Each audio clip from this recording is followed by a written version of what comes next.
क्या आपने कभी सोचा है, इस धरा पर आज भी एक ऐसा स्थान है जहां देवी केवल पत्थर की मूर्ति नहीं, बल्कि सजीव, सांस लेती हुई जागृत शक्ति के रूप में विराजमान है।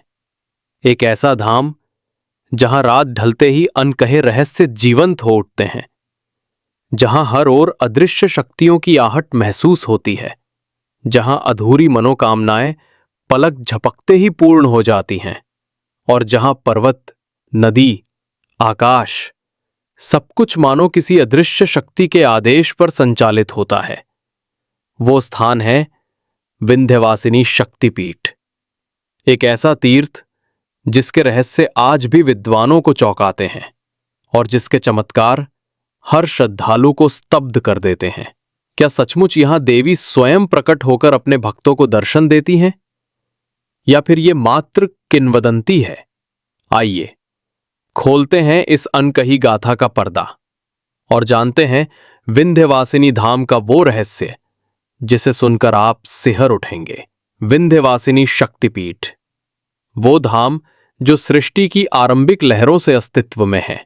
यही वो पावन स्थल है जहां योग माया ने कंस से बचकर शरण ली थी। आज भी यहां अनगिनत चमत्कार हर क्षण घटते रहते हैं। आज की इस कथा में मैं आपको लेकर चलूंगा उस रहस्यमयी धाम की ओर, जहां देवी केवल पूज्य नहीं बल्कि अनुभव की जाने वाली शक्ति है। तो जुड़े रहिए, क्योंकि आगे जो आप सुनेंगे वो आपके विश्वास को हिला भी सकता है और उसे अडिग भी बना सकता है।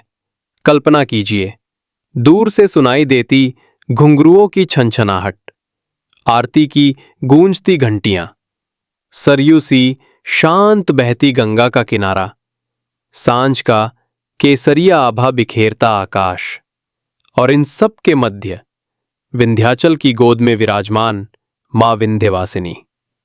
कहते हैं इस धाम तक पहुंचते ही हवा बदल जाती है, सांसों में एक अनकही उम्मीद उतर आती है, मानो किसी ने आपके मन की गांठों पर स्नेहिल हाथ रख दिया हो। यही है इस धाम का अद्भुत अनुभव। बहुत पुराना समय था, इतना पुराना कि दिशाओं के नाम भी तय नहीं हुए थे। रोशनी और अंधकार की सीमाएं बस लिखी ही जा रही थीं। तब आदि शक्ति ने स्वयं को इस ब्रह्मांड में स्थापित किया, ताकि हर कण उनकी चेतना से बंध जाए। उसी चेतना का दीप्त स्वरूप महालक्ष्मी महामाया विंध्याचल में विराजमान हुआ। यही स्वरूप आगे चलकर विंध्यवासिनी नाम से पूजित हुआ। विंध्य यानी पर्वत और वासिनी यानी वहां वास करने वाली। ब्रह्मा ने भी सृष्टि की अगली कड़ियां रचने से पूर्व इन्हीं की साधना की। यही कारण है कि शांति, समृद्धि और व्यवस्था इस धरा पर प्रवाहित हो सकी।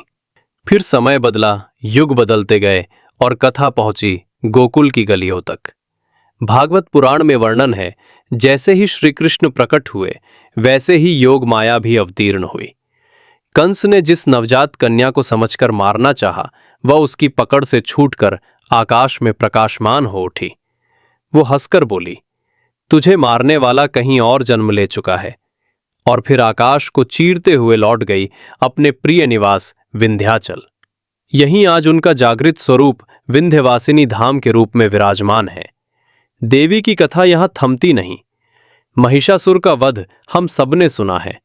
अत्याचार और अहंकार का प्रतीक जिसे देवी ने अपने सिंह पर आरूढ़ होकर संहार किया।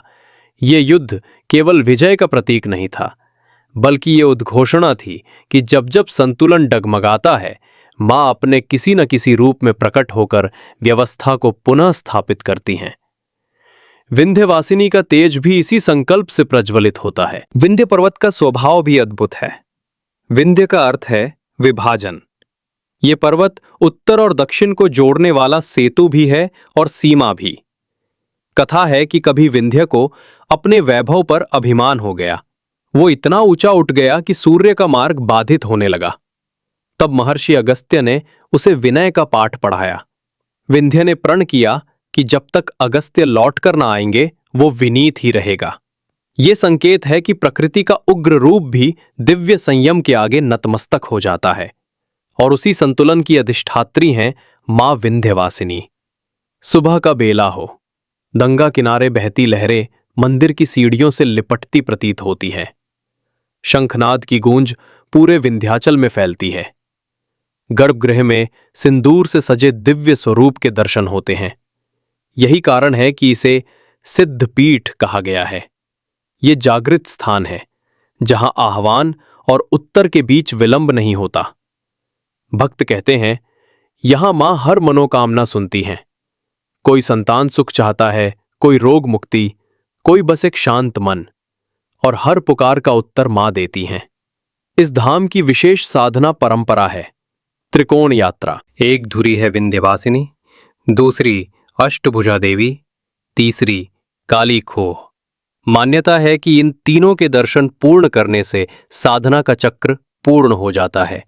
ये त्रिशक्ति साधक के चारों ओर एक रक्षा कवच की भांति घेरा बनाती है।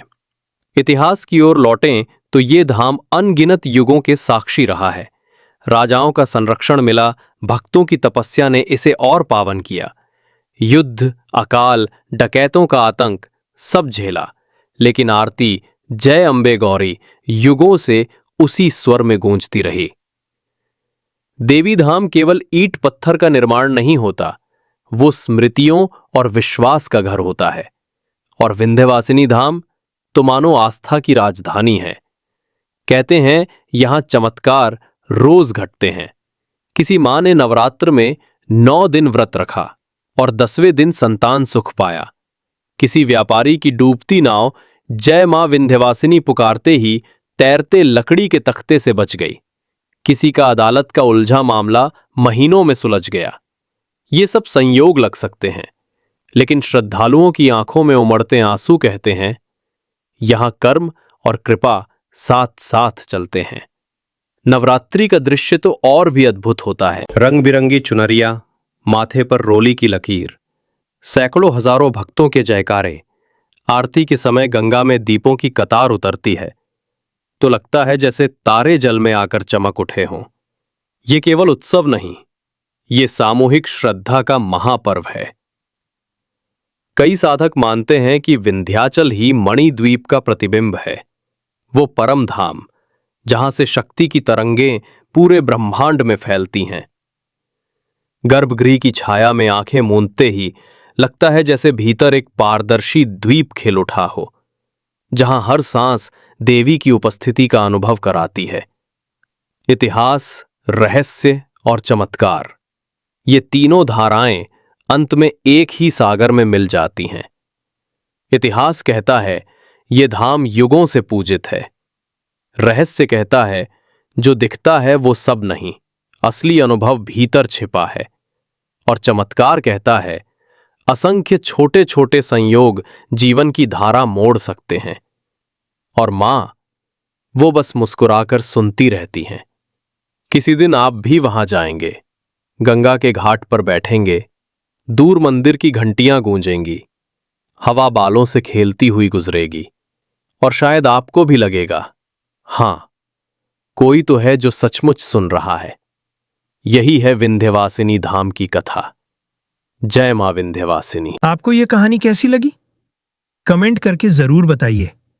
अगर वीडियो पसंद आया हो तो लाइक करें, अपने दोस्तों और परिवार के साथ शेयर करें और हमारे चैनल को सब्सक्राइब करना ना भूलें ताकि अगली कहानी आपसे छूट ना जाए। हम फिर मिलेंगे एक नई कहानी के साथ। तब तक के लिए नमस्कार, जय हिंद और खुश रहिए।